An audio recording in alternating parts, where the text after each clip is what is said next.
Iniciando mais um programa Presença e Harmonia, uma realização da Ordem Rosa Cruz Amorque, grande loja da jurisdição de língua portuguesa. Hoje vamos conversar sobre consciência emocional. Quem está conosco é o frater, professor Júlio Luckmann. Confira. Frater Júlio, que bom recebê-lo mais uma vez aqui no programa Presença e Harmonia. Muito obrigada. Obrigado pelo convite, eu me sinto sempre muito honrado toda vez que sou convidado para estar aqui. Muito obrigado. Frater, então hoje nós vamos conversar sobre consciência emocional. Então, para que servem as emoções e o que elas são? Se a gente fosse resumir a ideia de emoção de uma forma bastante simples, a emoção é um mecanismo de sobrevivência. Entre tantos mecanismos que nós temos à nossa disposição, a emoção é uma forma do corpo manter uma espécie de equilíbrio. Nós chamamos isso de homeostase. Então, toda vez que o nosso corpo, a nossa mente ou o nosso espaço físico onde nós estamos inseridos tem uma quebra de homeostase, as emoções estão entrando em ação.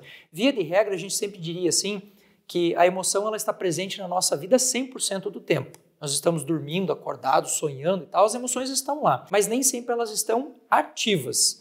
As emoções elas estão, na maior parte das vezes, passivas. A gente está tranquilo, está sossegado. Então, as emoções estão filtrando o que está acontecendo conosco, mas elas não nos colocam efetivamente em movimento. E toda vez que nós temos uma quebra dessa homeostase biopsicossocial, então as emoções entram em ação como um mecanismo para fazer a gente voltar a esse equilíbrio. Basicamente, a emoção, resumidamente, seria isso. E é possível, agora sim, a gente controlar as nossas emoções? As emoções, vistas assim, eu diria que de uma maneira bastante crua, elas não têm como serem controladas. Por quê? Porque o sistema límbico ele está localizado numa região do nosso cérebro que antecede a razão. Então, toda vez que uma emoção entra em ação, o sistema límbico entra em ação antes de a gente conseguir ter consciência disso. Por isso, quando a gente toma consciência da emoção, ela já fez tudo que ela tinha que fazer, né? Mas é claro, é óbvio que o processo emocional ele não nasce pronto, né? Então, quando a gente vai falar, por exemplo, dessa coisa da inteligência emocional, da sabedoria emocional, nós temos como intenção básica reconhecer que aquilo está acontecendo com a gente e, é claro, tanto quanto possível, fazer a reprogramação de algumas dessas emoções que por algum motivo estejam fazendo mal para a gente, que estejam sendo destrutivas para a gente, né? Qual a diferença entre afeto, emoção e sentimento? Joia. São 3 palavras que geralmente são muito confundidas, né?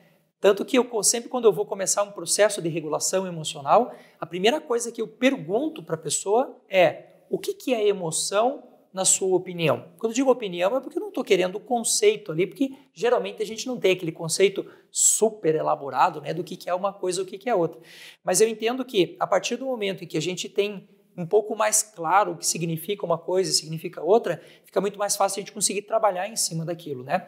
Então, o afeto, ele é como se fosse um guarda-chuva maior, onde as emoções e os sentimentos fazem parte desse processo. Por exemplo, se eu entro num determinado recinto, numa determinada sala, e tem uma pessoa que está chorando e eu me sinto afetado por essa pessoa, pode ser que eu não me sinta emocionado por isso, mas eu estou sendo afetado por aquilo. Nós estamos passando por um momento, né, que a pandemia tem mexido muito com as pessoas, então ela tem afetado muito as pessoas. Pandemia não é sentimento e não é emoção, mas é uma condição geral que afeta as pessoas. As emoções fazem parte desse guarda-chuva maior chamado afeto, que aí sim nós vamos caracterizar a emoção como um movimento. A palavra emoção, inclusive, vem da palavra emovere, que significa pôr em movimento. Então, quando você vê uma pessoa emocionada, é fácil de você saber que ela está emocionada, porque o corpo dela está reagindo. Então, via de regra, as emoções fazem parte desse processo chamado afeto. O que diferencia a emoção de um sentimento, basicamente, é o tempo em que as coisas acontecem e o sentimento já tem a participação racional no processo. Então, quando uma pessoa ela me diz assim, eu senti raiva, eu quero entender se essa raiva foi alguma coisa incontrolada, inconsciente, então eu sei que é uma emoção, ou se eu já tomo a consciência de que aquilo está acontecendo comigo, então aí nós estamos na dimensão do sentimento. Perfeito. E o que é a consciência emocional e por que ela é tão importante? Então, durante muito tempo da minha vida, eu dediquei o meu trabalho de pesquisa, de trabalho e assim por diante, no sentido de conhecer técnicas que me possibilitassem trabalhar com as emoções. Mas um dia eu me dei conta de que se a pessoa não tem consciência do que está acontecendo com ela, se ela não sabe, por exemplo, reconhecer a emoção que ela está naquele momento, não adianta a gente fazer muito trabalho. Então, eu tenho conversado muito, por exemplo, com colegas psicólogos, e eu mesmo, como professor na universidade do curso de psicologia, eu falei muito para os meus alunos e continuo falando até hoje, que todo o trabalho do psicólogo só vai fazer algum sentido se ele conseguir conscientizar aquele paciente de que ele precisa de ajuda. E isso não é só na psicologia. Se você for no médico e o médico não conseguir convencer o paciente de que ele tem que fazer um determinado tratamento, seria impossível, às vezes inviável, qualquer tipo de tratamento se a pessoa não aceitar. Então, do ponto de vista emocional, a consciência emocional é a habilidade que eu tenho, eu diria até mais do que uma habilidade, porque a habilidade é uma coisa específica, mas uma competência maior de reconhecer que eu estou sob o efeito de uma emoção. Sem isso, eu acho muito pouco provável que qualquer processo terapêutico, que qualquer processo evolutivo, inclusive, aconteça, porque a pessoa não consegue saber que ela está passando por aquilo. E você pode explicar para a gente o que são os estados de ânimo? Sim, uma pergunta significativa. Como eu falei agora, a emoção ela acontece de maneira irracional e inconsciente. O disparo da emoção é inconsciente. Mas os efeitos dessa emoção, eles podem variar muito de uma pessoa para outra. Então, a partir do momento em que eu passei pelo evento emocional, e esse evento emocional disparou sobre o meu corpo físico uma série de sintomas, uma série de efeitos, esses efeitos, se eles não forem conscientes, eles podem demorar muito tempo para que a pessoa passe a ter algum controle sobre eles. Este tempo entre o surgimento da emoção e o momento em que você efetivamente, puxa, eu acho que o nome disso que eu estou sentindo é raiva ou coisa do gênero, esse tempo, essa métrica nós chamamos de estados de ânimo. Então a pessoa, por exemplo, ela teve um despertar ali da raiva, por exemplo, ou de felicidade, para a gente não ficar só na emoção com característica negativa, né? Mas essa pessoa passou feliz durante um tempão enorme, ela fala, não sei nem por que eu estou feliz, mas eu estou feliz. Então, esse estado é o que a gente chama de estado de ânimo. E o estado de ânimo, ele é muito interessante na teoria das emoções, porque muitas vezes as pessoas estão sob o efeito de uma emoção por muito tempo e não percebem. Um exemplo clássico da vida prática. Você foi numa determinada loja para fazer uma compra e você foi maltratado pelo vendedor. Suponha que isso seja real. E toda vez que você volta lá, você tem a ativação de um estado de ânimo que você sentiu no passado. As pessoas são diferentes, o lugar é diferente, talvez até o dono da loja não seja mais o mesmo, talvez até o produto que se venda naquela loja não seja mais o mesmo. Mas aquele estado de ânimo condiciona a forma que a pessoa tem de pensar e muitas vezes o seu senso crítico, né? A gente costuma sempre falar que o ser humano é inteligente, é racional, é lógico e tal. Sob o efeito do estado de ânimo, você está pintando o teu cenário com a cor daquela emoção. Então é importantíssimo que a gente também tenha consciência sobre os nossos estados de ânimo. E ainda falando sobre os conceitos, né? Você pode falar para a gente o que é o período refratário? Legal, um conceito que já vai praticamente emendar no primeiro, que é o estado de ânimo, né? O período refratário é o período que você passa inconsciente das emoções. Você vai me dizer assim, puxa, mas o estado de ânimo também não é a mesma coisa? Não necessariamente. Eu posso me conscientizar de que estou feliz e continuar sendo feliz pelo tempo que eu quiser. Eu posso provocar um estado de ânimo. O período refratário, não. Via de regra, quando a gente busca uma performance emocional de alguém, eu costumo sempre falar para as pessoas assim, que quanto mais tempo você demora para se conscientizar das emoções, maiores serão os efeitos físicos, corporais que você tem daquela emoção sobre você. Então, o que eu procuro fazer no processo de busca de performance? Diminuir o período refratário. Então, entre o momento em que a emoção acontece e o momento que você tem consciência dela, a gente vai diminuindo. Só para você ter uma ideia, o que nós chamaríamos de alta performance emocional é a capacidade que uma pessoa tem de identificar as emoções em até 3 segundos depois que elas acontecem. Isso acontece muito comigo com frequência, porque, evidente, eu trabalho com performance, então seria de se esperar que eu fizesse isso, né? Mas entre uma provocação de alguém que me geraria, por exemplo, um estado de raiva e a minha conscientização, esse período praticamente é quase nulo hoje em dia. Então, às vezes eu olho para a pessoa e eu entendi o que ela está tentando fazer comigo. Então, você já consegue ter um controle sobre as suas emoções muito maior, né? E, bom, uma pessoa pode ficar emocionada sem saber que ela está emocionada? Geralmente fica. A gente tem algumas teorias dentro da neurociência e da própria psicologia que mostram que nós estamos sob o efeito de pelo menos 5 emoções o tempo todo, mesmo dormindo. Você pode ver que às vezes a gente acorda no meio de um sonho e você está agitado, você está com todos os efeitos corporais de uma emoção como se você estivesse acordado, né? Então, quando eu pergunto para as pessoas, por exemplo, pergunta básica, né? Como é o nome do que você está sentindo? Geralmente, a primeira emoção, ela já demora para vir à tona. Se eu perguntar qual é o nome das 5 emoções que você está sentindo, essa pessoa vai demonstrar um sofrimento enorme. Por quê? Porque não é comum no nosso dia a dia a gente fazer esse tipo de pergunta. Então, qual é o nome das 5 emoções que você está sentindo agora? Não vai sair, então precisa de performance. Agora, a partir do momento em que eu sou capaz de reconhecer essas emoções, nós rompemos um ciclo emocional que escraviza a mente das pessoas. Porque, por exemplo, eu pergunto para você agora e pergunto para o nosso telespectador, né? Aí dos seus 20, 30, 40, sei lá quantos anos você tem, mas eu pergunto para você, você aceitaria se tornar um escravo? A resposta geralmente é claro que não, é óbvio que não. Só que quando a gente começa a perceber o espaço, né, entre o reconhecimento da emoção e o controle efetivo, você começa a perceber que você estava escravizado. Então, buscar diminuir este período e procurar entender que a gente está sob o efeito das emoções não é para acabar com elas, não é para você se tornar um robozinho frio, né? Mas é para você não desencadear sobre o corpo físico tantos sintomas que nos são maléficos hoje em dia, né? Imagine hoje, em processo de pandemia, por exemplo, as pessoas vão lembrar disso por quantos anos, né? Então, elementos que vão se tornando perenes no tempo são colocados em xeque quando você tem a capacidade de se conscientizar efetivamente. E a gente tem como medir o tempo da duração de uma emoção? E se sim, quanto tempo ela dura? Via de regra, quando a gente vai analisar uma emoção, existe um período que é o período químico da emoção. Então, por exemplo, eu senti lá medo. Né? O medo vai fazer com que eu libere adrenalina. Meu corpo vai se preparar para um estado de defesa. Mas esse período químico da emoção ele é relativamente curto. Nós falamos de algo entre 3 e 10 minutos. Agora, se você não tem um modelo mental, se você não tem uma estratégia mental que te possibilite lidar com aquele medo, aí nós entramos no estado de ânimo. E o estado de ânimo, ele pode continuar, inclusive, com os efeitos químicos da emoção por um período enorme de tempo.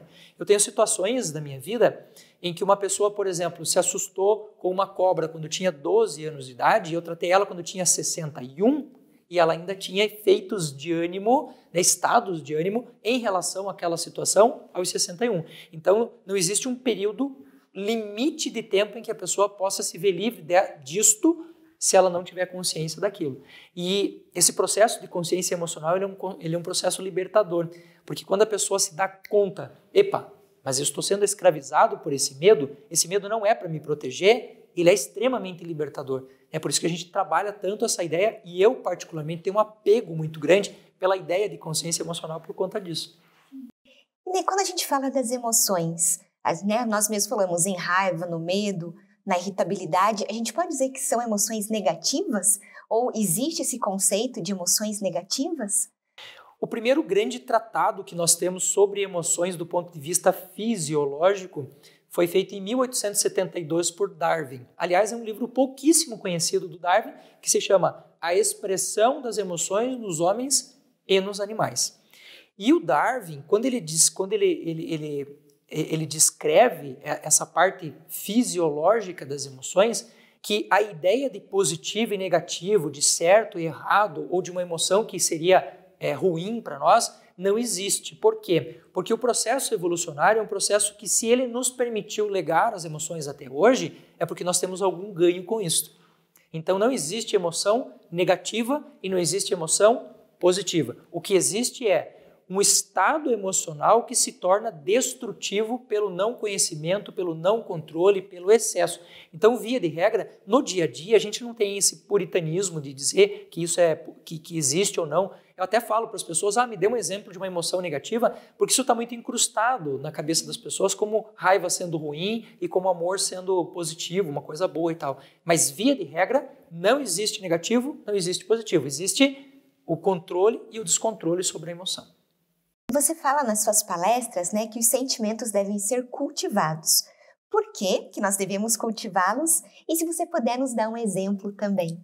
Então, quando a gente vai olhar para um cérebro recém-nascido, nós vamos ver que esse cérebro é constituído por uma quantidade de neurônios que nós vamos ter por praticamente toda a nossa vida. A gente não tem neurogênese, a gente não tem nascimento de novos neurônios. Até existe, mas numa parcela tão pequena que não chega a ser significativo. E esse cérebro, ele vai ser construído ao longo da vida. Via de regra, nós temos lá cerca de 86 bilhões de células, mas cada neurônio desse pode ter de 10 a 20 mil conexões.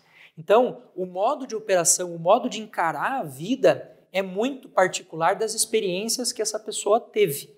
Por isso, eu particularmente gosto sempre de falar para as mães e para os pais, né, dos pequenininhos, acabou de nascer essa semana, eu tive uma situação como essa, a criança acabou de nascer, eu já digo, papai e mamãe, o amor que você tem por essa criança, o carinho que você tem por essa criança, estará moldando o cérebro dessa criatura para o restante da vida dela.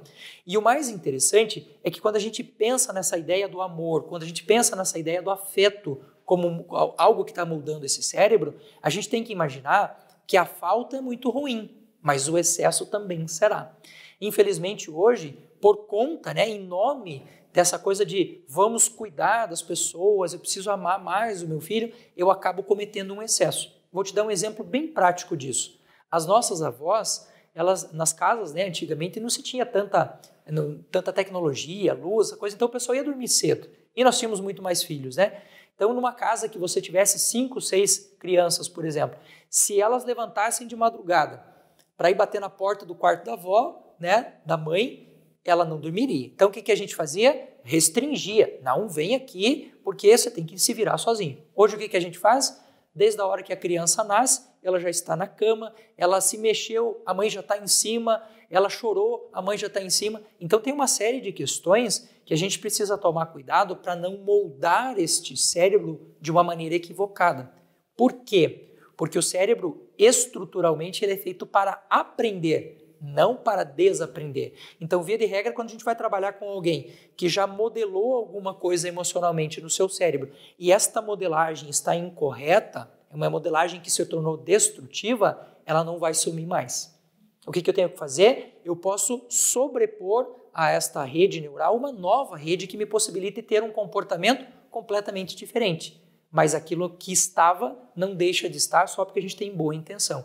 Então, o cultivo do amor, o cultivo do carinho, o cultivo dos processos culturais, que aí já entra também nessa parte de afeto, não só de emoção, são elementos que são considerados excelentes para uma vida equilibrada. E é claro, toda a parte de emoções que seriam destrutivas também é importante cultivar. Porque o exemplo que eu dou sempre é como a corda de um violão, Quando você toca na corda do violão, ele vai para cima como vai para baixo. Então, a mesma proporção que você quer atingir de felicidade, você tem que ter de resiliência das suas frustrações. Porque quem são as pessoas infelizes na média? São pessoas que têm baixa tolerância a frustrações. Então, se eu aumento o meu processo de frustração e provocada intencionalmente, como por exemplo lá na minha casa eu digo assim, olha filha, está aqui um presente, mas você não pode abrir agora, você só pode abrir amanhã. Nossa, a casa do professor Júlio deve ser a casa das torturas. Não, é que quando eu aprendo a sentar na mesa e esperar todo mundo chegar, quando eu aprendo a esperar o meu presente, quando eu aprendo, tudo isso vai aumentando a minha capacidade de lidar com a frustração. Ora, o que é que eu sei que vai acontecer também? Se a minha tolerância à frustração é maior, a corda do violão também vai me possibilitar ser, por exemplo, mais feliz. Então, papais e mamães que estão me ouvindo agora e que têm filhos ainda na idade de até adolescência, não evitem das crianças não terem a tolerância. A gente tem que proporcionar essas coisas. E é claro, com todo cuidado, com todo carinho, mas a gente precisa passar por isso. A consciência emocional seria uma das primeiras habilidades que deveríamos desenvolver? E podemos dizer que depois dela diversas outras se constroem? Olha, eu vou te dar o exemplo da minha vida. Este livro é o livro que eu considero um dos livros mais importantes da minha vida. Por quê? Ele se chama, inclusive, Consciência Emocional. Porque eu dediquei muito tempo da minha vida, como eu disse lá no começo da conversa, para entender técnicas de controle emocional. Mas sem que eu tenha a habilidade de reconhecer que eu estou sob o efeito de uma emoção, nada disso faz sentido. Então eu digo sempre para os meus pacientes que a partir do momento em que eu os convenci a trabalhar a consciência emocional, mais da metade do processo já foi feito. Por quê? Porque a partir do momento que eu me conscientizo, eu mesmo vou buscando também soluções e adaptações para a minha vida para dizer, opa, isso aqui que está acontecendo comigo não é legal, então eu quero fazer uma coisa diferente. E a consciência emocional, ela pode e deve ser desenvolvida nas crianças desde a mais tenra idade. Então, existe, é claro, um momento da vida até os nossos 2 ou 3 anos que a gente não tem linguagem, então a gente não sabe nem expressar o que está sentindo. É óbvio que a criança não vai saber falar. Mas, por exemplo, quando uma mãe está trocando uma criança, 6 meses de idade, e a criança está balbuciando junto com a mãe, eu posso fazer a mesma coisa. Eu posso responder a ela no mesmo tom, né? Fazer os mesmos barulhos, por exemplo, para a criança poder entender que existe uma reciprocidade. Ela não entende o que eu estou falando, mas o processo emocional estará sendo compreendido por ela. E à medida que essa criança vai crescendo, é super importante que o pai e a mãe, por exemplo, quando a criança tem 2 irmãos, né? E eles brigaram um com o outro, o que é muito comum as crianças fazerem? Elegeu o pai e a mãe como juiz. Então, mamãe, o meu irmão, não sei o quê e tal. E então, eles vêm trazer problemas para você. Senta com essa criança e diga para ela assim, como é o nome disso que você está sentindo?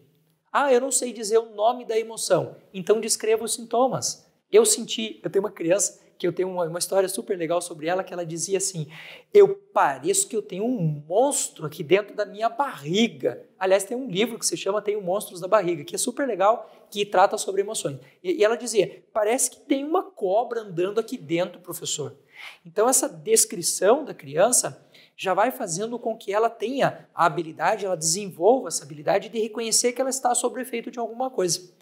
E na empresa, agora já falando de adultos, quando eu assumi a área de serviços estratégicos da universidade, onde eu lecionei por muitos anos, a própria ideia de serviço estratégico quer dizer, eu não sou tão operacional, né? E as pessoas me traziam muitos problemas que eram operacionais. Então, o que eu instituí? Eu instituí que toda vez que eles fossem me trazer um problema, que eles me trouxessem também uma solução, uma via rápida para que você se conscientize de que está sob o efeito de uma emoção, de um problema e assim por diante. Então, concordo absolutamente em gênero, número e grau. Uma das primeiras e mais importantes habilidades.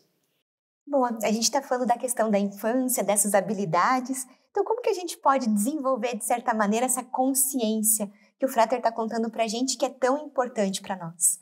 Eu costumo sempre falar para as pessoas que o cérebro humano ele está sob o efeito de 3 leis muito simples. A primeira lei diz que tudo aquilo que você vai gastar energia, o teu cérebro tende a dizer, não, fica aí, no sofá está muito melhor. Tudo aquilo que causa dor em você vai afastar você de um determinado objetivo ou coisa do gênero. E tudo que você busca que tem prazer vai atrair você. Então, são 3 leis muito simples. Quando a gente passa a exercer este processo de me perguntar como é o nome do que eu estou sentindo, como é o nome do que eu estou sentindo, fazer o trabalho de inversão de polaridade, será que a emoção, raiva, será que ela tem só coisa ruim, assim por diante? Isso vai ter gasto de energia, isso não vai ser prazeroso para você no início e vai te causar dor, porque você está ali num processo de aprendizagem. Então eu diria para as pessoas assim, se você já entendeu a mensagem de que se conscientizar das emoções é um processo super legal, agora você precisa criar uma estratégia ambiental que te ajude a fazer isso, porque sozinho provavelmente você não vai conseguir. Então o que eu falo para as pessoas? Treine alguém da sua casa, a sua esposa, o seu esposo, o seu filho, o seu funcionário, o seu colega, quem você quiser, para perguntar para você de vez em quando como é o nome disso que você está sentindo. Coloque lá um daqueles post-its, né, que a gente escreve com recadinhos lá no para-brisa do seu carro, no espelho do seu banheiro, para que você se force a fazer isso. Porque se você deixar para fazer isso no momento em que você está emocionado, provavelmente você não fará. Então a consciência emocional é super legal, é super importante, porém a gente precisa criar uma estratégia ambiental que me faça desenvolver, buscar mais essa performance, porque sozinho o cérebro não vai fazer. A tendência geralmente é essa. Frater Júlio, a gente fala muito sobre inteligência emocional. Inteligência e consciência são sinônimos nesse sentido do que nós estamos conversando hoje? Olha, eu acrescentaria até mais um conceito, que é o conceito de sabedoria emocional.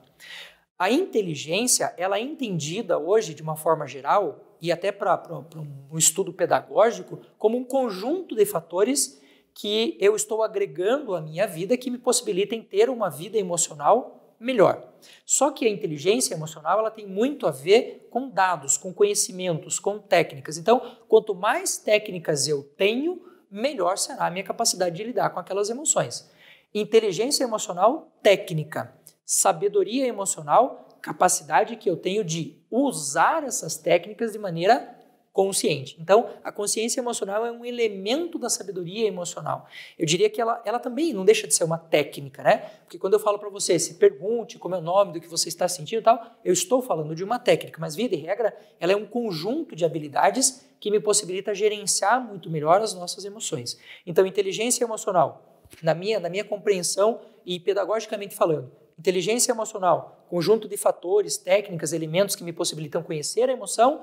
Sabedoria emocional é como eu uso esses fatores a meu favor. Vocês vão concordar comigo que tem muita gente que tem muito conhecimento sobre muita coisa, mas não pratica quase nada. Então, inteligência emocional sem sabedoria, eu acho que é meio vago. A sabedoria emocional sem inteligência, ela funciona? Até funciona, mas é óbvio que quanto mais técnica, quanto mais conhecimento, mais fácil de lidar com aquilo.